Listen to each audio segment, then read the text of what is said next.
goal with this activity is to loosen up the trunk and hips. Here's what you'll do.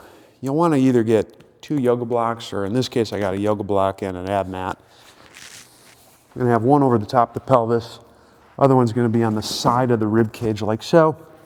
And I'll have my head like this. Now, if you're side bend down, and I am a little bit, I probably could use another pad. Just raise yourself up.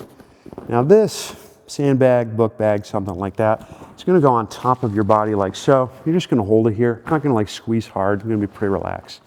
And basically what you're doing is using the pressure of the sandbag to push down, pressure of the block and the ab mat push up. This is going to squeeze the sides of the body, which will kind of help open up more space in the front and back.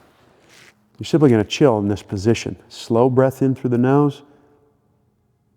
About a 5 count, exhale, soft through the mouth, and think about just melting down into the blocks.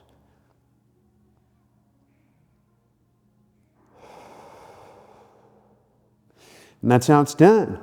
Give it a shot.